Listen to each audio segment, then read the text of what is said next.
عاشقان رسول، محبین مصطفیٰ کریم، اللہ تعالیٰ نے قرآن مجید میں ارشاد فرمایا لن ینال اللہ لحومها ولا دماؤها ولکن ینالہ التقوی منکم۔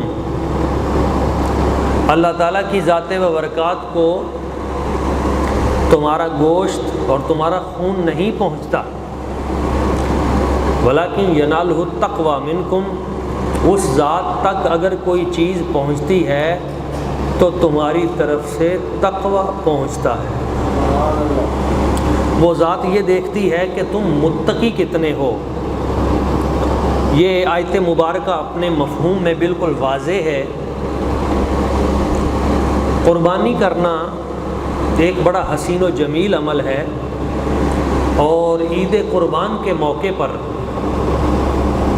قربانی کرنے والے دو طرح کے ہوتے ہیں۔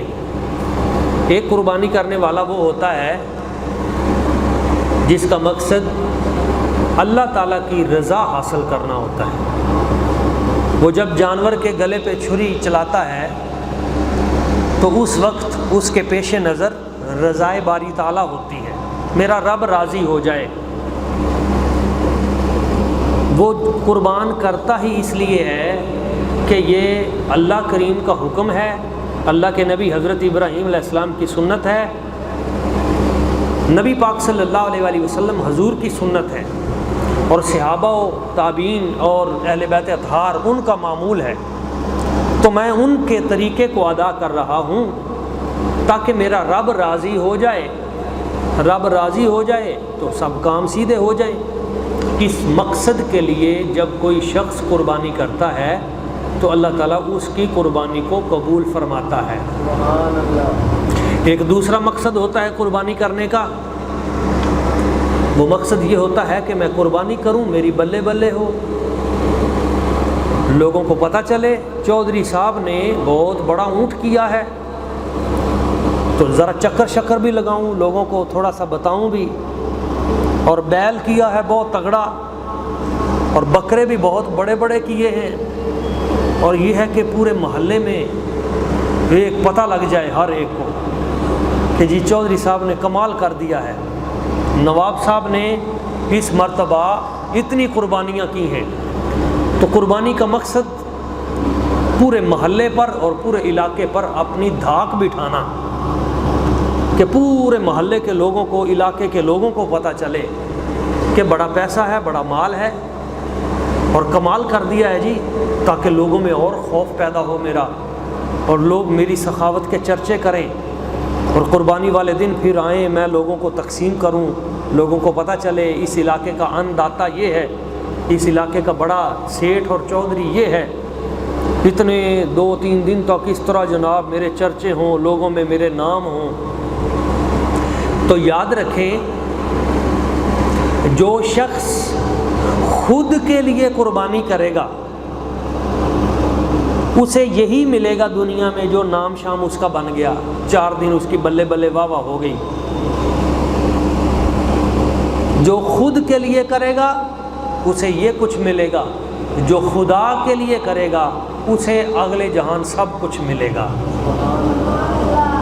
تو خدا را اپنی قربانیوں کو ضائع نہ کریں۔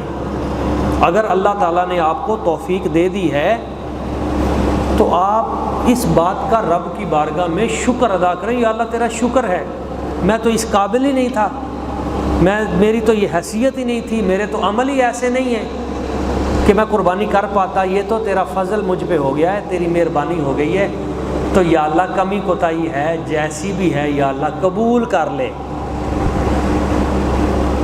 عاجزی کے ساتھ، انکساری کے ساتھ، اور جب کسی کو دے تو دل کے حاشیے خیال میں بھی یہ بات نہ آئے کہ میں اس پہ احسان کر رہا ہوں، خیال میں بھی یہ بات نہ آئے کہ میں ان کی طرف بھیج رہا ہوں، ان کو پتہ چلے، میں خیال بھی آ گیا، عمل ضائع ہو جائے گا، ساری کیتی کتائی کھوچ پہ جائے گی۔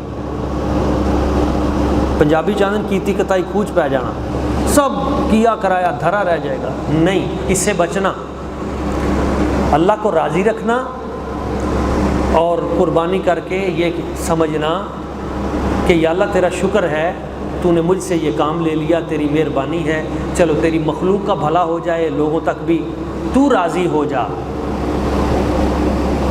تو رب کی رضا کے لیے قربانی کریں، اپنی ریاکاری کے لیے قربانی نہ کریں۔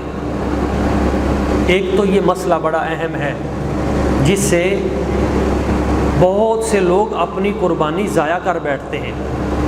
اللہ تعالیٰ فرماتا ہے ایسے لوگوں کا گوشت خون بالکل نہیں پہنچتا مجھ تک تو ان لوگوں کی قربانی پہنچتی ہے ینالہ التقوی منکم، جن کے وجود میں تقوی ہوتا ہے، جو تقوی، ڈر اور مجھے یاد کر کے میری رضا کے لیے کوئی کام کرتے ہیں۔ صرف قربانی نہیں، کوئی بھی کام آپ کریں، کوئی بھی کام آپ کریں تو اللہ کی رضا کے لیے کریں۔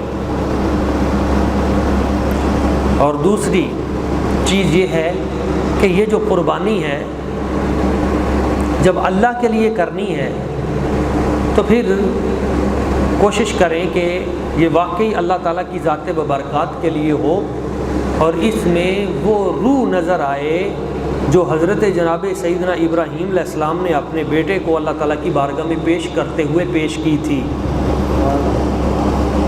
وہ روح کیا تھی کہ اپنے لخت جگر نور نظر، جب رب نے مانگا کہ اپنا بیٹا پیش کرو میری بارگاہ میں، تو اللہ تعالیٰ قرآن مجید میں ارشاد فرماتا ہے فَلَمَّا بَلَغَ مَعَهُ السَّعْيَ قَالَ يَا بُنَيَّ إِنِّي أَرَىٰ فِي الْمَنَامِ أَنِّي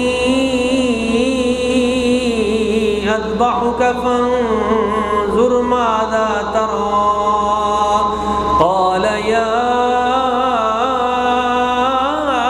أَبَتِ افْعَلْ مَا تُؤْمَرُ ستجدنی انشاء اللہ من الصابرین۔ عمر میں پہنچا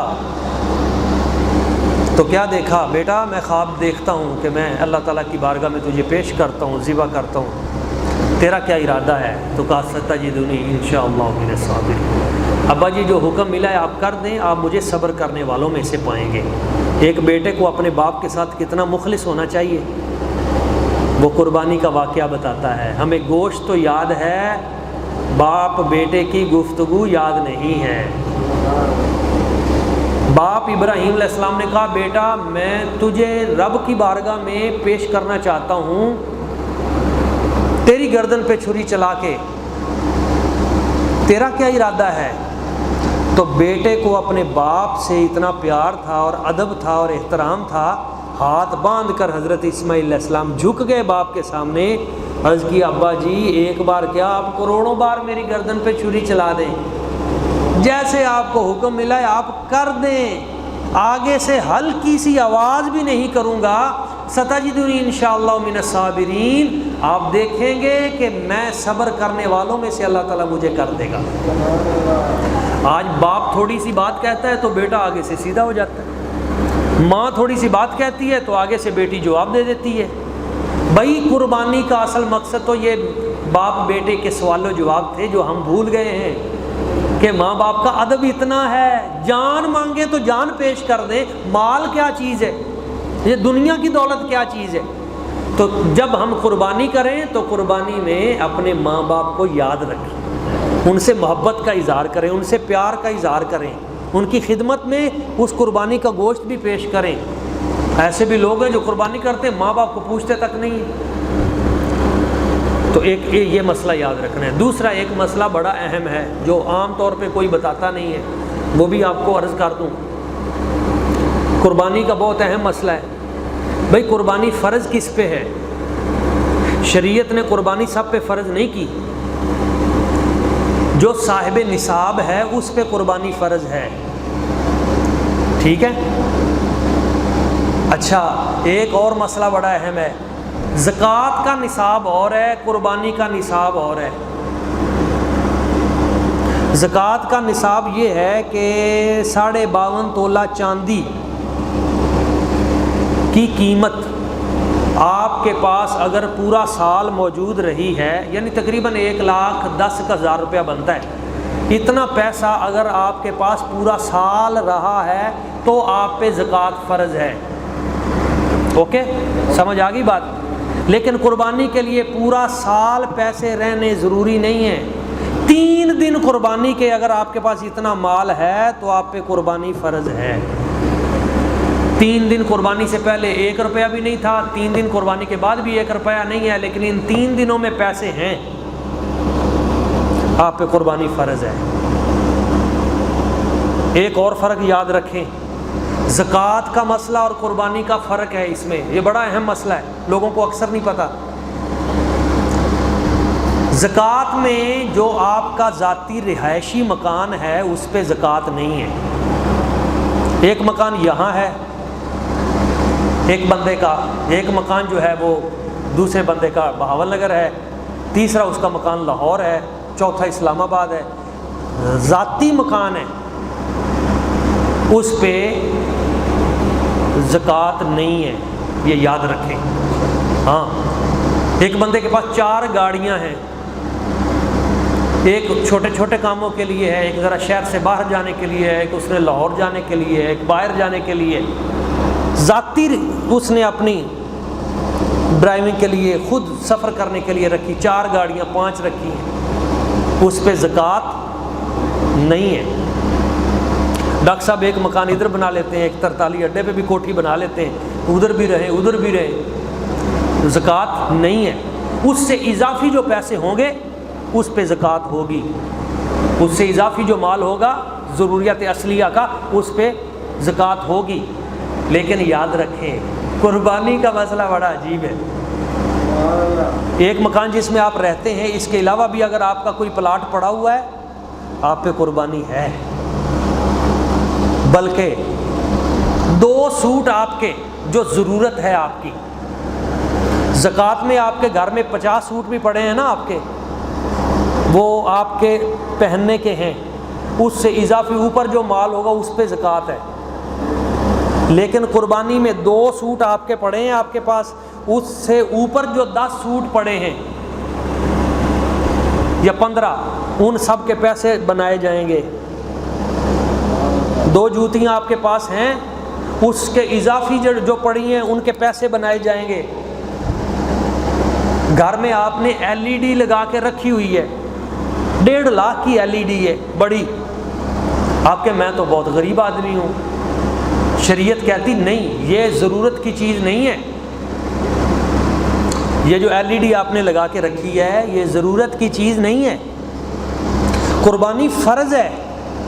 تو قربانی کا جو نصاب ہے یہ زکوٰۃ سے مختلف ہے، حکم ہے کہ اس کو بیچ کے قربانی کر، یہ ضرورت کی چیز نہیں ہے۔ یہ پنکھا چل رہا ہے، چلو بھئی اس کی ضرورت ہے شدید گرمی میں، لیکن جو AC ہے یہ آسائش کے لیے ہے، یہ ضرورت کی چیز نہیں ہے، بنیادی ضرورت نہیں ہے، یہ آسائش آرام ہے اگلا، اس کو بیچ، قربانی فرض ہے۔ اب آپ کو پتہ چل گیا؟ ہاں، بیگمات کے بعد لوگوں کی بیگمات کے جو سوٹ ہیں نا بڑے بڑے مہنگے پڑے ہوئے، ان کو اگر بیچیں گے تو 2 3 قربانیاں ہو سکتی ہیں۔ اس طرح جو اضافی دیکھیں 1 2 4 پائیاں بیڈ یہ ضرورت کی چیز ہے، لیکن قربانی کے نصاب میں جو آپ نے 10 4 پائیاں اوپر والے فلور پہ رکھی ہوئی ہیں مہمانوں کے لیے، شریعت کہتی ہے یہ آپ پہ فرض نہیں تھا، قربانی فرض ہے، وہ اضافی چیز ہے، اس کو بیچ قربانی دے۔ اب آپ کو مسئلہ سمجھ میں آ گیا ہوگا۔ اب دوبارہ جب آپ اپنے گھر میں چکر لگائیں گے، غور سے دیکھیں گے، تو جو بالکل بنیادی ضرورت کی چیزیں ہیں ان کے علاوہ باقی جتنی چیزیں ہیں جب آپ دیکھیں گے تو بہت سے لوگ ہم میں ہوں گے ایسے جن پر قربانی فرض ہوگی، اور وہ یہاں پر جو ہے وہ درویش بن کر بیٹھے ہوں گے کہ جی مجھ پہ تو قربانی لگتی نہیں ہے، میں تو قربانی کر ہی نہیں سکتا۔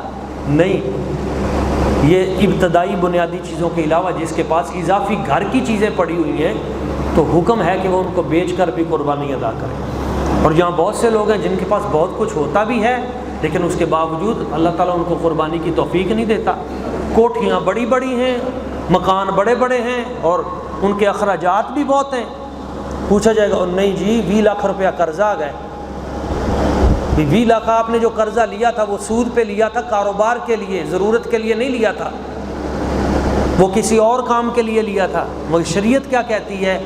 نہیں، وہ آپ نے لیا تھا انویسٹمنٹ کے لیے، کہ اتنی سی انویسٹمنٹ کر دوں گا 20 لاکھ لے کر، اور بعد میں جب ادھر سے منافع آئے گا، پرافٹ، تو میں جناب واپس کر دوں گا۔ وہ ضرورت کے لیے نہیں تھا۔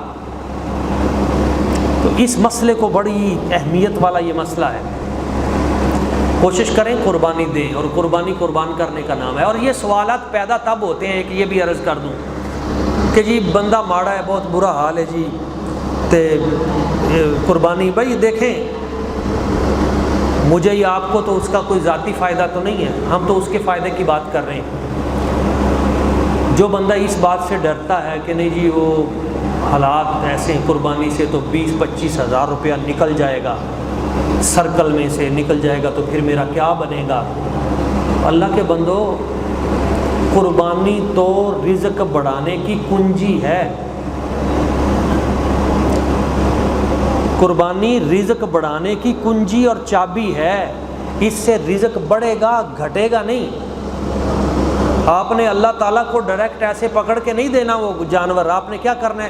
قربان کر کے تقسیم کرنا ہے، کچھ گھر رکھنا ہے، کچھ رشتہ داروں اعزاء و اقربا کو، کچھ غریبوں فقیروں کو، تو تقسیم کرنا ہے آپ نے۔ تو جب آپ اپنی جیب سے کچھ تقسیم کریں گے تو اس تقسیم کرنے سے اللہ تعالیٰ آپ کا رزق بڑھائے گا۔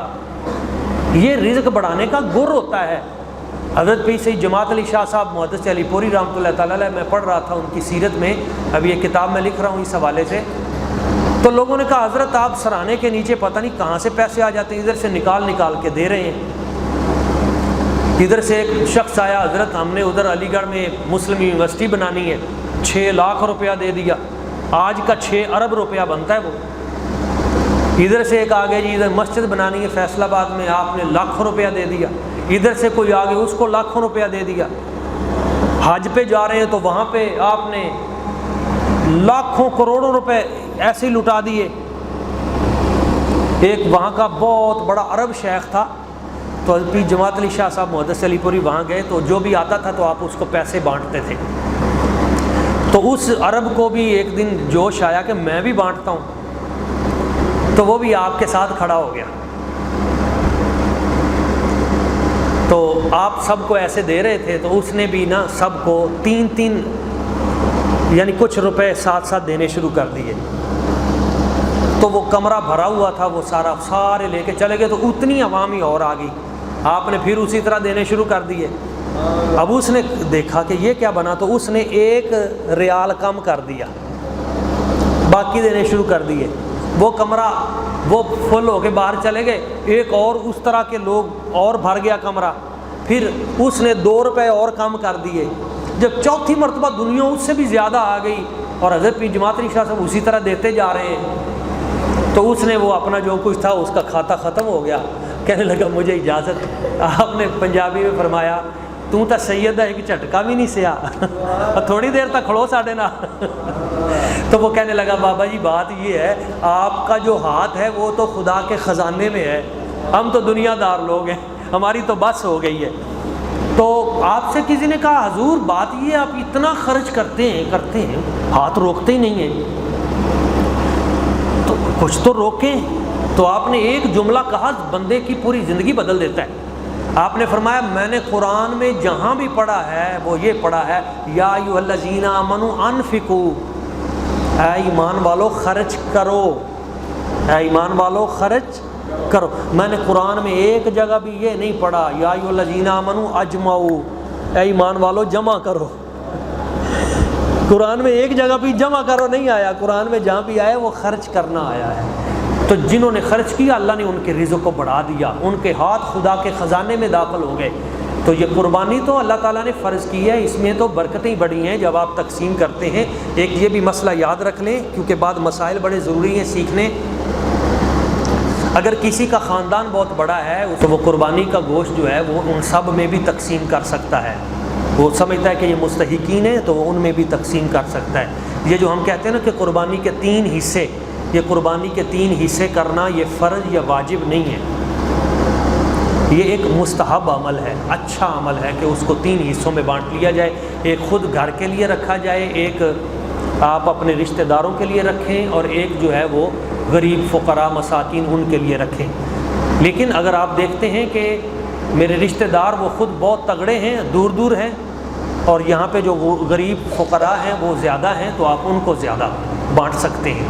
ایک یہ بھی مسئلہ یاد رکھیں، اللہ تعالیٰ فرماتے ہیں آتیم القانی والمعتر، کہ جو تجھ سے مانگنے کے لیے آئے اس کو بھی عطا کر، اور جو قناعت کر کے گھر میں بیٹھا ہے اسے بھی دے، کیونکہ کچھ نہ کچھ آپ کے ہمسایوں میں ایسے لوگ بھی ہوتے ہیں جو قناعت پسند ہوتے ہیں، جو مانگتے نہیں ہیں، مر جاتے ہیں، وہ کسی کو اشارہ نہیں کرتے کہ ہمارے گھر آج گوشت نہیں پکا، لیکن ہوتے ہمارے اندر ہی ہیں ارد گرد۔ تو ہم پہ یہ بھی لازم ہے کہ ہم ان گھروں کا بھی خیال رکھیں، ان کو دینا زیادہ اجر و ثواب ہے، کیوں کہ وہ مانگ بھی نہیں سکتے، کسی کے گھر جا بھی نہیں سکتے، اور انہیں ضرورت بھی زیادہ ہے۔ تو قربانی کے ان دنوں میں خاص طور پہ آپ ان کو ساتھ شامل کریں۔ اور ایک یہ بھی بات یاد رکھیں، رب کی بارگاہ میں جب قربانی کریں تو اچھی چیز کی قربانی کریں، اچھی شے کی قربانی کریں۔ بندہ بندے کو تحفہ دیتا ہے تو اچھا تحفہ دیتا ہے تاکہ اسے پسند آئے، اور رب کی بارگاہ میں جب تحفہ دیں تو پوری مارکیٹ میں سے آپ چن کر وہ لے لی تلاش کریں۔ وہ ہمارے علاقے میں ایک مرتبہ ایک بندے نے قربانی لی، ایک چھوٹی سی لے لی، تو اس نے کئی تقریر میری سن لی کہ حضور صلی اللہ علیہ وسلم سرکار نے ارشاد فرمایا سمینوا ضحایاکم فإنها علی الصراط مطایاکم، کہ اپنی سواریوں کو، اپنی قربانیوں کو خوب موٹا تازہ کرو، فإنها علی الصراط مطایاکم، کیونکہ یہ پل صراط پر تمہاری سواری بنے گی۔ تو جانور کو خوب موٹا تازہ کرو، پالو، تاکہ یہ تمہاری سواری بنے پل صراط سے پار۔ تو اس نے وہ چھوٹی سی لے لی جو لے کے آئے، تو وہ جا کے کہنے لگا اے تینوں پل صراط تو نہیں لگاتی، اے دے تو بیٹھا تے مر جائے گی ہوتی۔ تو اتنی بھی کنجوسی اس معاملے میں نہ کریں کہ وہ جانور آپ کو وہیں نیچے ہی لے جائے، لیکن یہ ہے کہ کوشش کریں حسب استطاعت، جتنا اللہ تعالیٰ کی ذات برکات نے موقع دیا ہے اس میں اچھی سے اچھی قربانی کریں۔ یاد رکھیں نقص اور عیب یہ دنیا میں بھی کوئی قبول نہیں کرتا، رب بھی قبول نہیں کرتا۔ یہ جو لوگ جانوروں کا کاروبار کرتے ہیں وہ جانتے ہیں، ان کو پتہ ہوتا ہے یہ نقص ہے، یہ کمی ہے۔ تو کچھ نقص ایسے ہیں جن سے قربانی نہیں ہوتی، مثلا اگر ایک جانور کانا ہے تو کانے جانور کی قربانی نہیں ہے شریعت میں۔ اسی طرح اگر کوئی جانور ہے جس کی ٹانگ ٹوٹی ہوئی ہے اور وہ چلتے ہوئے اس کی ٹانگ نظر آتی ہے ٹوٹی ہوئی، لنگڑاہٹ واضح ہے، اس کی قربانی نہیں ہے۔ کوئی جانور مریض ہے بہت زیادہ تو اس مریض جانور کی قربانی نہیں ہے۔ اسی طرح وہ جانور جو کمزور اتنا ہے کہ خود چل کر قربان گاہ تک بھی نہ جا سکے تو اس کی قربانی بھی نہیں ہے، یعنی وہ صرف ہڈیوں کا پنجر ہو، اس کی قربانی نہیں ہے۔ کوشش کریں اچھے جانور ان کی قربانی لیں، اگرچہ مہنگائی بہت زیادہ ہے لیکن اللہ تعالیٰ نے یہ سب پہ فرض نہیں کی، جو صاحب استطاعت لوگ ہیں ان پہ فرض ہے، اور جو لبرل لوگ، جو بدبخت اسلام دشمن لوگ جو اعتراض کرتے ہیں ان کے اعتراضات کا جواب بھی ہے۔